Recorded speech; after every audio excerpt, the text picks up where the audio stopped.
ওনাদের সুনির্দিষ্ট কোনো প্রস্তাবনা ছিল না, তবে ওনারা আমাদের যে চলমান প্রকল্পগুলো রয়েছে এবং যে কার্যক্রমগুলো রয়েছে সেগুলোকে কিভাবে আমরা সঠিকভাবে পরিচালনা করছি এবং আগামীতে করতে পারি সেই আলোকে ওনারা আমাদেরকে কিছু পরামর্শ দিয়েছেন। কারণ আমরা যে প্রকল্পগুলাই নেই এটা কিন্তু বাস্তবায়ন হচ্ছে মাঠ প্রশাসনের মাধ্যমে, আমাদের কিন্তু ফিল্ড অফিস নাই মুক্তিযুদ্ধ বিষয়ক মন্ত্রণালয়ে।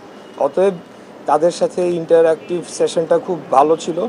আমরা আশা রাখছি যে আগামী দিনে আমাদের কাজের গতি আরও বাড়বে এবং যে কিছু সমস্যা তো রয়েছেই সেগুলোকে আমরা নিরসন করে আগামীতে আরও ভালো করতে চাই।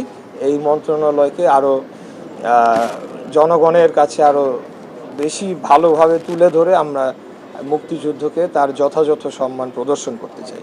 সমস্যাগুলো এটা তো আপনারা জানেনই যে মুক্তিযুদ্ধের তালিকা নিয়ে একটা বিষয় আছে, তারপরে এখানে যে বীর নিবাস নামে যে প্রজেক্টটি করা হয়েছে এখানে ইতিমধ্যে 30,000 নিবাস নির্মাণ করা হয়েছে, আরও কিছু চলমান রয়েছে।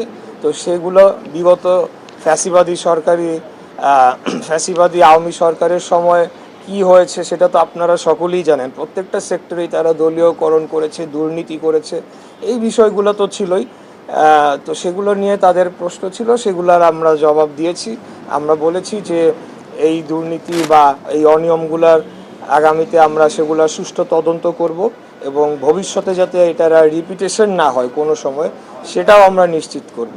এর পাশাপাশি 2024 সালে যে গণঅভ্যুত্থান হয়েছিল সেখানে আমরা জুলাই যোদ্ধাদের জন্য কি করছি সেটার বিস্তারিত আমরা তাদেরকে জানিয়েছি এবং তাদের সহযোগিতা কামনা করেছি যে তাদের মাধ্যমে আমরা এটিকে যাতে বাস্তবায়ন করতে পারি।